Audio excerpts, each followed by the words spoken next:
Hello friends, welcome to Macnotech YouTube channel.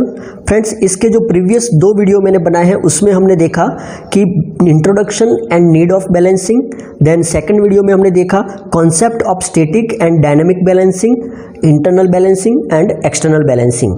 Friends, ये video में हम देखने वाले हैं balancing of more than one rotating mass in single plane. मतलब कि यहाँ पे सिंगल प्लेन में अगर एक से ज़्यादा रोटेटिंग मास हो तो उसमें बैलेंसिंग कैसे करना है। तो यहाँ पे आप देख सकते हो सेंटर पॉइंट O है और यहाँ पे मल्टीपल मासेस दिए हुए हैं, ठीक है। और जो मास यहाँ पे दिया हुआ है MA, MB, MC and MD, ठीक है। अब यहाँ पे आप देख सकते हो एक शाफ्ट यहाँ पे दिया हुआ है। अगर हम ये डिस्क कंसीडर करें तो डिस्क में सब जगह जो मास है वो इक्वली डिस्ट्रीब्यूट है, क्योंकि यहाँ पे इसका CG और डिस्क का सेंटर सेम है। सो हम बोल सकते हैं कि सब जगह जो सेंट्रीफ्यूगल फोर्स लगेगा वो इक्वल रहेगा। लेकिन फ्रेंड्स, यहाँ पे जो बताया है, आप यहाँ पे जो देख रहे हो वो कुछ इस तरह से है। सपोज यहाँ पे एक मास इधर है, एक मास इधर है, ठीक है। एक मास सपोज यहाँ पे है, एक मास यहाँ पे है। तो इसमें क्या है, सबकी जो रेडियस है वो भी अलग है, ठीक है। R1, R2, R3, तो सबकी रेडियस भी अलग है और यहाँ पे सबके जो मास है वो भी अलग है। तो इस कंडीशन में सब जगह सेंट्रीफ्यूगल फोर्स भी डिफरेंट होगा, तो ऑब्वियसली ये जो सिस्टम है वो अनबैलेंस होगी। अब उसको बैलेंस करने के लिए हमें सबसे पहले रिजल्टेंट फाइंड करना होगा, ठीक है। तो ये रिजल्टेंट फाइंड करने के लिए हमारे पास दो मेथड हैं, एक तो है एनालिटिकल मेथड और दूसरी है ग्राफिकल मेथड, ठीक है। सो आप यहाँ पे समझ सकते हो ये फिगर कि MA, MB, MC and MD ये चारों मास दिया हुआ है। RA, RB, RC and RD that is the distance of mass from the centre. And यहाँ पे अगर इसको रेफरेंस लाइन हम ले, ठीक है, FC1 जो है इसका जो सेंट्रीफ्यूगल फोर्स लगेगा वो होगा FC1, इसका FC2, इसका FC3 एंड FC4। और अगर इसको हम θ1 एज अ जीरो ले, θ1, ठीक है, एज अ रेफरेंस हम इसको ले, तो ये जो है B है वो θ2 होगा, देन ये C है वो θ3 होगा एंड ये D है वो θ4 होगा, ठीक है। आप समझ सकते हो यहाँ पे जो मैंने आपको बताया, ओके। यहाँ पे आप देख सकते हो due to distribution of mass at a different radius of rotation centrifugal force cause the unbalanced force in the system. ये मैंने आपको बता दिया, क्योंकि यहाँ पे अलग अलग मास है, अलग अलग रेडियस है, तो यहाँ पे ऑब्वियसली अनबैलेंस्ड फोर्स क्रिएट होगा। सो इसको हमें बैलेंस करने के लिए रिजल्टेंट फाइंड करना पड़ेगा।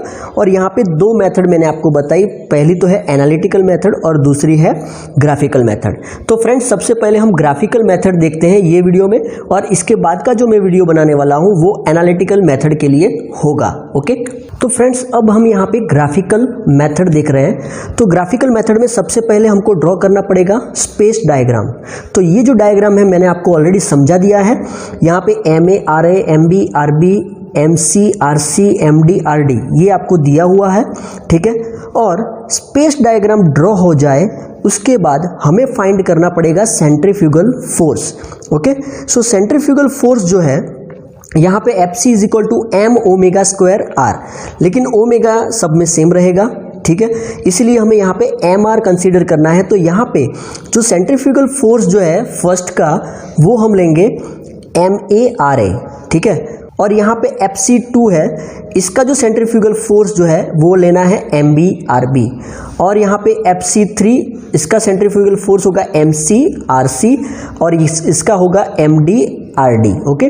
तो इस तरह से चारों का हमें सेंट्रीफ्यूगल फोर्स ले लेना है, ठीक है। अब इसके बाद क्या करेंगे, हम वेक्टर डायग्राम ड्रॉ करेंगे, यानी कि फोर्स पॉलीगॉन हमें यहाँ पे ड्रॉ करना है। अब थर्ड प्रोसीजर क्या है, फोर्स पॉलीगॉन, ओके।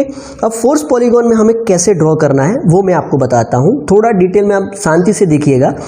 तो यहाँ पे हमने FC1 फाइंड कर लिया। सपोज ये हमें मिल रहा है 0.6 kg इंटू मीटर, ठीक है। मीटर में लिया है इसीलिए यहाँ पे पॉइंट में आएगा, ठीक है। सो सपोज ये आंसर हमें मिलता है 0.6 kg इंटू मीटर।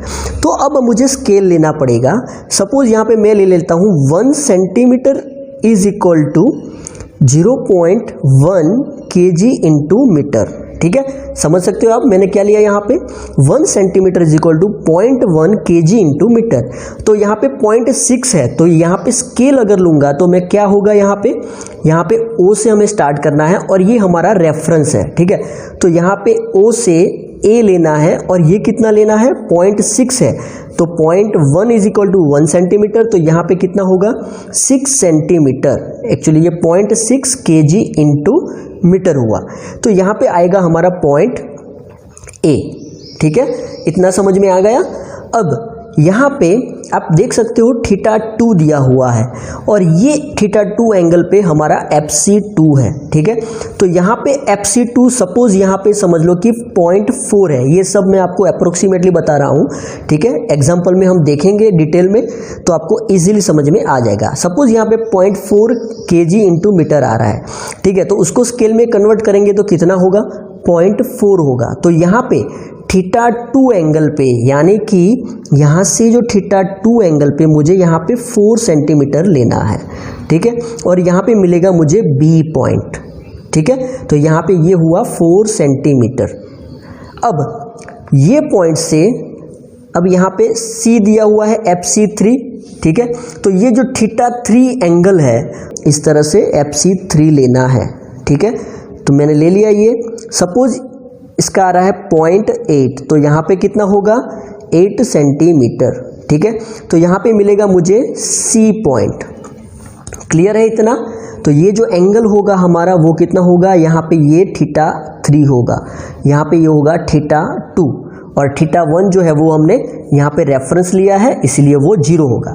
अब हमें यहाँ पे θ4 एंगल पे ये FC4 की लाइन ड्रॉ करनी है, तो यहाँ से θ4 का एंगल और यहाँ पे मैं ले लेता हूँ FC4, ओके। तो सपोज मुझे यहाँ पे मिलता है D, ओके। तो इस तरह से मैंने ये चारों लाइन यहाँ पे फाइंड कर दी, FC1, FC2, FC3 and FC4, θ2, θ3, θ4, ये सब एंगल पे मैंने यहाँ पे ले लिया है, ठीक है। अब यहाँ पे जो पॉलीगॉन है उसके बाद जो है हमें क्या करना पड़ेगा, we have to close the force polygon. क्या करना पड़ेगा, हमें पॉलीगॉन को क्लोज करना पड़ेगा बाय ड्राइंग DO।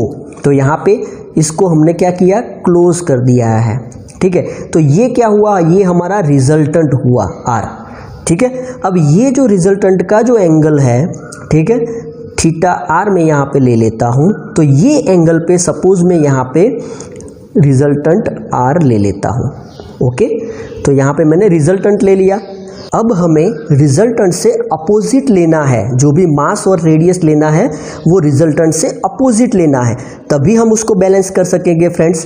तो यहाँ पे रिजल्टेंट के बिल्कुल अपोजिट यानी कि 180 डिग्री पे, तो यहाँ से 180 डिग्री पे आप इस लाइन को कंसीडर मत कीजिएगा, तो यहाँ पे 180 डिग्री पे मैं उसके सामने बिल्कुल यहाँ पे इस तरह से एक मास रख देता हूँ, ठीक है।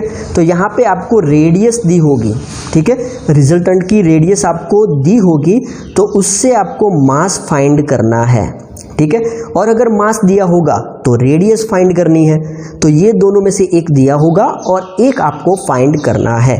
होप आपको ये समझ में आया होगा कि जो रिजल्टेंट मिला हमें उससे बिल्कुल अपोजिट 180 डिग्री पे हमें यहाँ पे मास ऐड करना है, ओके। तो जो लास्ट है वो है बैलेंसिंग सेंट्रीफ्यूगल फोर्स, यानी कि अब हमें क्या करना है, इसका डिस्टेंस मेजर करना है फ्रेंड्स, ठीक है। इसका डिस्टेंस हमें मेजर करना है। जैसे इसका डिस्टेंस सपोज आता है 5 सेंटीमीटर, तो 5 सेंटीमीटर के हिसाब से यहाँ पे जो हमने स्केल लिया था, अगर 1 सेंटीमीटर है तो 0.1, तो यहाँ पे 5 सेंटीमीटर है तो 0.5, तो यहाँ पे आपको मिल जाएगा 0.5, ठीक है, इज इक्वल टू MR। तो यहाँ पे RR जैसे मैंने आपको बताया दिया होगा और आप यहाँ पे MR फाइंड कर सकते हो। तो मास जो है वो आप इस तरह से फाइंड आउट कर सकते हो, ठीक है। तो ये था graphical method for balancing of more than one rotating masses in a single plane. Hope आपको समझ में आया होगा। अगर कुछ भी समझ में नहीं आया तो मुझे कमेंट में बताइए, मैं आपको 100% रिस्पॉन्स दूंगा। और अगर समझ में आया है तो आप लाइक कीजिए, शेयर कीजिए एंड सब्सक्राइब करना मत भूलिए। Thank you. जय हिंद, जय भारत।